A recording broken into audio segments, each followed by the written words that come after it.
Were you ever told you were destined for hell? Well, it's not true. Today we're going to throw that idea where it belongs, in the trash. We're going to cover three things: the true source of the trauma caused by the traditional view, the intellectual inconsistency that makes that view fall apart, and a completely different way to think about it.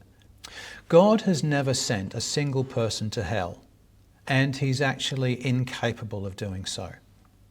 That's the groundbreaking realization of 18th century thinker Emanuel Swedenborg.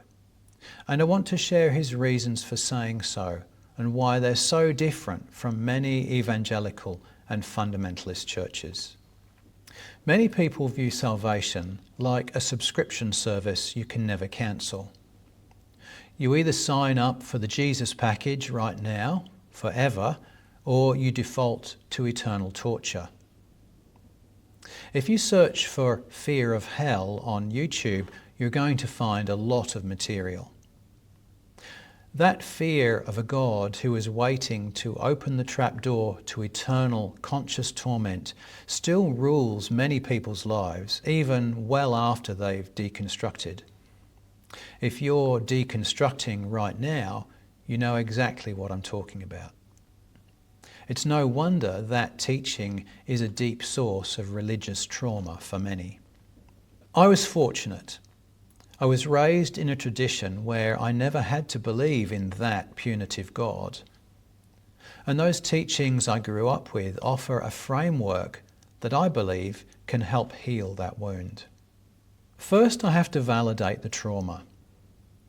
In the system you might have grown up in, hell wasn't just a theological concept. It was a weapon. It was the reason you couldn't sleep at night.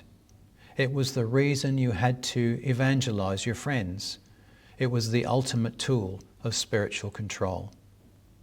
And the logic was simple but brutal. God is holy, we are sinful, and his justice is inescapable. Your only choice is to acknowledge the sacrifice of Jesus Christ and claim him as your Saviour. And somehow, we're told, God created this system out of his love for us. But during deconstruction, we hit a massive intellectual wall. How can a God who is infinite love also create a system of infinite torture? The maths just doesn't work. This God is, by definition, self-obsessed and vindictive. And for exvangelicals, this contradiction is often the first domino to fall. So why does this doctrine survive if it's so contradictory? It survives because it's useful. The doctrine of hell functions as the ultimate form of intellectual control. If questioning the system causes the risk of eternal fire, then asking questions becomes an act of danger. It forces you to shut down your critical thinking just to stay safe. It turns your own intellect into a liability. It's a thought stopper designed to keep you in line and obedient. Emanuel Swedenborg flips the entire premise. Unlike the evangelical view, which is based on legal justice, Swedenborg bases everything on God's essential being. He argues that God is divine love and wisdom. That is his very substance. Because of that, anger, judgment and punishment are simply not compatible with the nature of God. He is literally incapable of them. And this is the healing part. God is not the enemy here. God never has been. If you want to understand who the enemy is, follow the money. It's the system that has painted God in those colours for its own ends and purposes. Ask yourself, would a God who is love and truth ever require you to mutilate your own mind just to believe in him? So what is hell? Swedenborg says hell is not a place God sends you, it's a state of being. He describes it as a state of dominant self-love. If a person spends their life serving only themselves and hating others, they eventually build a reality where that is what they love. When they die, they aren't sent away. They flee from love itself, because to a selfish heart, pure, selfless love feels like burning torment.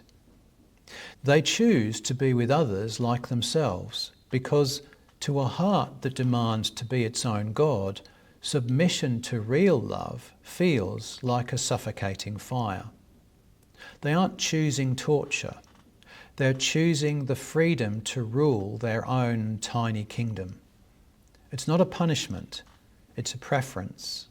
And why does this all matter? Because it moves us out of the courtroom and into the hospital. We don't have to fear a judge who is waiting to sentence us. Instead, we have a doctor who is waiting to cure us. This removes the terror of a monster God and puts the responsibility back on us. And we have one question to ask ourselves. What do I love? Am I building a life of kindness or a life of selfishness? Because heaven is an eternity spent with people exactly like yourself. And hell is an eternity spent with people exactly like yourself. You don't escape the subscription trap by paying a fee. You escape it by realizing it's a service you never actually needed. The door was never locked. God isn't keeping you in or out. You are deciding with each new moment which direction you want to walk. So it's over to you.